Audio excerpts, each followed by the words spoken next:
Kalau sudah kita dekati dengan cara yang sopan, tapi ternyata diabaikan, nggak ada langkah lagi kecuali kita ambil secara paksa.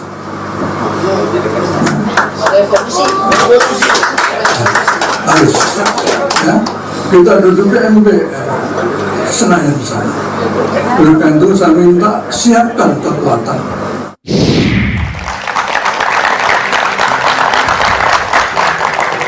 Itulah pernyataan dari mantan KSAL Laksamana Slamet Subianto. Selain ambil secara paksa, kita duduki MPR Senayan. Bang Doli, gimana Anda respon pernyataan Pak Slamet Subianto itu?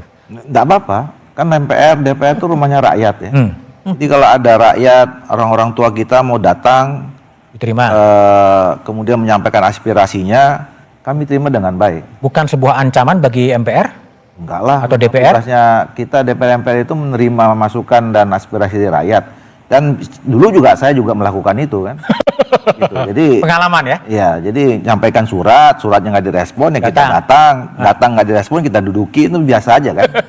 Negara kita negara demokrasi. Tapi begini, pertama saya kira kita tentu menghargai, menghormati ya putusan atau langkah yang diambil oleh orang-orang tua kita itu, dan saya yakin mereka juga punya motif untuk kepentingan bangsa dan negara gitu.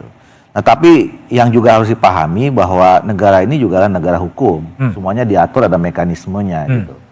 Nah, kalau tadi misalnya sampaikan, saya sih memang lebih cenderung ini cepat diselesaikan. Cepat diselesaikan. Ya, artinya gini, apapun pandangannya, ya kan yang mereka sampaikan itu adalah memang tata cara mekanisme konstitusi kita juga. Kalau ada gagasan, ide, pemakzulan, sampaikan ke DPR, kemudian DPR berpendapat. Nah, kalau saya dari awal, kami Golkar sudah berpendapat ya bahwa tidak memenuhi syarat adanya proses pemakzulan sekarang dengan diatur dalam pasal 7, 7A dan segala macam itu gitu ya. Nah, jadi supaya ini tidak kemana-mana gitu ya, biar clear ya. Ya, bagusnya memang dibacakan. Habis itu tolak atau diterima? Enggak, masing-masing ya, masing-masing fraksi, umum lah ya. Fraksi menyampaikan pendapatnya karena memang di situ sudah diminta pendapat. Ya, Apa pendapat DPR baru kemudian disampaikan. Kalau memang ada pembuktian itu diuji di MK, Mahkamah Konstitusi. Nah, gitu. Nah, sekarang kami kenapa mengatakan dari awal pendapat kami itu tidak, ya apa yang mau diuji? Ya. Orang buktinya kesalahan tidak ada. Ini pemerintah berjalan baru 9 bulan gitu. Kita nggak bisa mengukur siapa saja sekarang apakah terjadi pelanggaran apa, kecuali kalau memang nyata-nyata ada pelanggaran terjadi di pasal seperti 7 itu. Oke, baik. Mbak Wiwi, apakah memang ini agak complicated karena memang isu pemakzulan harus satu paket antara presiden dan wakil presiden sehingga agak repot gitu sebetulnya. Gimana? Iya, berkali-kali kan sudah dijelaskan tentang paket gitu ya. Jadi memang diamanahkan untuk mengusung capres-cawapres itu paket gitu kan, di konstitusi seperti itu. Tapi dalam perjalanannya setelah dilantik gitu ya, tentu masing-masing sebagai presiden, sebagai wakil presiden, kalau ada yang salah satu melakukan kesalahan, apalagi fatal gitu ya. Setelah menjabat ya? Setelah menjabat ini, dalam perkembangannya, yaitu sudah ditanggung secara individual masing-masing, nggak paket gitu. Bukan paket ya. Dan itu sudah ditunjukkan dalam sejarah empirik, menunjukkan sangat jelas Pak Hatta mundur waktu itu juga tidak diikuti, meskipun mundurnya memang kemauan sendiri.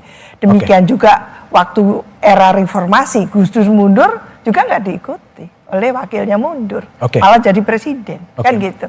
Jadi menurut saya alasan apa pula yang dijelaskan gitu, baik secara hukum maupun secara politik, itu sudah menjadi tentu gitu ya, hak kewajiban masing-masing untuk menunjukkan bahwa taat hukum, taat tentunya mengikuti semua aturan main dan sebagainya. Satu hal Mas Budiman, menurut saya mengapa kasus seperti ini harus muncul. Kalau saya sudah bisa memperkirakan ketika mau pemilu 2024, kalau tata cara apapun yang disepakati dipaksakan dan seolah-olah kita bangsa Indonesia ini bangsa relaktan, bangsa yang terima tapi ngedumel, kan Oke. gitu. Lah sekarang panjang ceritanya, dan ini yang harus sudah mulai kita perbaiki gitu ya, karakter ini termasuk bagian dari karakter building, national building kita gitu ya. Oke, baik Mbak Wiwi. Mbak Irma, kalau Nasdem melihat, apakah memang manuver ini memang bagian dari memecah presiden dan wakil presiden sih? Saya ingin menggarisbawahi yang disampaikan Ayunda Siti Zuhro tadi soal sendiri-sendiri atau satu paket. Bisa sendiri-sendiri, bisa satu paket. Tergantung kasusnya. Kalau kasusnya misalnya keputusan MK, pasti dua-duanya. Pasti sepaket.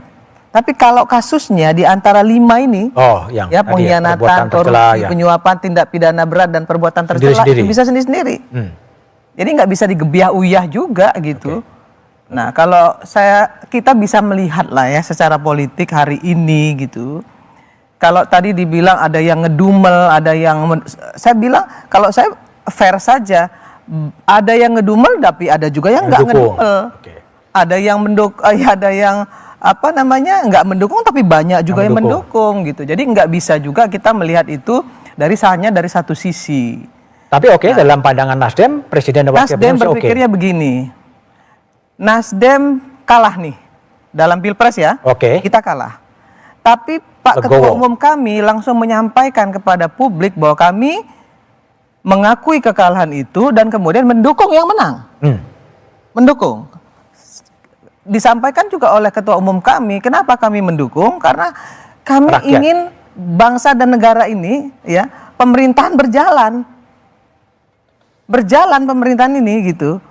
Ya. Jadi kalau sudah selesai ya sudah. Mau nanti kalau kita nggak setuju nanti kita ikut pemilu lagi 5 tahun yang ke depan.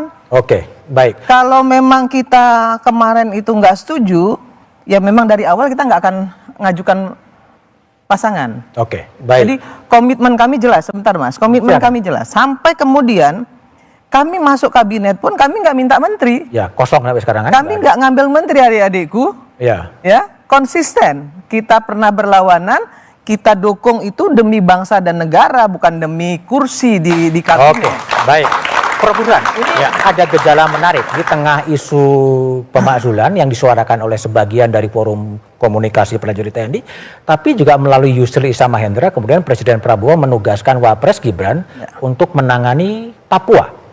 Apa yang Anda baca? Sebuah special assignment dari Presiden disampaikan oleh Yusril dan ditugaskan di Papua sebetulnya. Ya ini bisa dibaca dari berbagai macam sudut, tergantung persepsi dan kepentingan politik masing-masing. Bagi yang pro Mas Gibran itu dianggap sebagai bentuk dukungan seorang presiden kepada wapresnya dengan memberikan tugas tambahan. Ya, karena sebelumnya kan relatif agak kurang terlihat di layar kamera. Tetapi buat mereka yang anti atau kritis terhadap Mas Gibran itu dianggap sebagai sebentuk pembuangan politik karena ditaruh jauh sekali di ujung timur Indonesia. Jadi tergantung sudut pandang. Dan itu persis seperti yang disampaikan oleh politisi PD Perjuangan. Jadi justru menyambut gembira. Jangan pulang-pulang khusus, jangan pulang-pulang. Tapi kita coba dengar ya bagaimana Mas Wapres Gibran merespon penugasan ke Papua. Mungkin bisa diputar respon dari Wapres Gibran. Misalnya kepresnya belum keluar pun saya juga siap kapanpun. Bisa berkantor di mana saja, bisa di Jakarta, di Kebun Sirih, bisa di IKN kalau Desember nanti sudah jadi, bisa di Papua, bisa juga di Klaten, di Jawa Tengah. Kita dimanapun kita jadikan kantor, karena bagi saya sekali lagi sebagai pembantu presiden harus sering ke daerah, harus sering berdialog dengan pelaku-pelaku usaha seperti tadi, menerima masukan, menerima kritikan, evaluasi, apapun itu jadi. Baik, Bang Doli, gimana lihat tadi kalau analisis Prof. Burhan kan mengatakan ini dukungan, tapi juga bisa ditafsirkan sebagai pembuangan politik. Kalau Anda merespon ini apa sebetulnya? Saya sebenarnya ini sesuatu yang biasa saja. Karena maksudnya begini, Badan Percepatan Pembangunan Daerah Khusus Papua ini itu sudah sejak lama ada. Ada di Wapres. Dan selalu ketuanya itu adalah wakil presiden gitu. Jadi buat saya ini sesuatu yang memang melanjutkan kerja-kerja baik pemerintah pusat yang punya perhatian terhadap tanah Papua, pembangunan Papua. Tapi kenapa yang menyampaikan Pak Yusril ya? Nah, itu kan teknis saja ya. Oh, teknis. Dan soal kantor juga teknis juga. Nggak mesti selama ini ya. Saya waktu itu di Komisi 2, memang hampir cukup lama kita ngurusin Papua itu. Nah, Pak Ma'ruf Amin waktu itu juga kantornya di Jakarta, cuma berapa kali aja di sekali-sekali di Papua gitu. Jadi ya mungkin kalau misalnya ya ada tadi ya bagian dari yang ngedubel tadi itu mungkin mengatakan oh ini pembuangan. Menurut saya sih enggak ya. Nah, tapi justru menurut saya ya buat Pak Wapres ini, buat Pak Gibran, ini peluang, ini kesempatan ya menunjukkan, menjawab keraguan orang sekarang dengan isu soal pemakzulan ini, bahwa yang dikatakan selama ini bahwa dia tidak perform, buktikan ya. Dibuktikan sekarang. Ini kesempatan menurut saya. Gitu. Jadi siapa sih sebetulnya yang bakal diuntungkan dengan terus bergulirnya isu pemakzulan? Kita bahas setelah jeda berikut ini.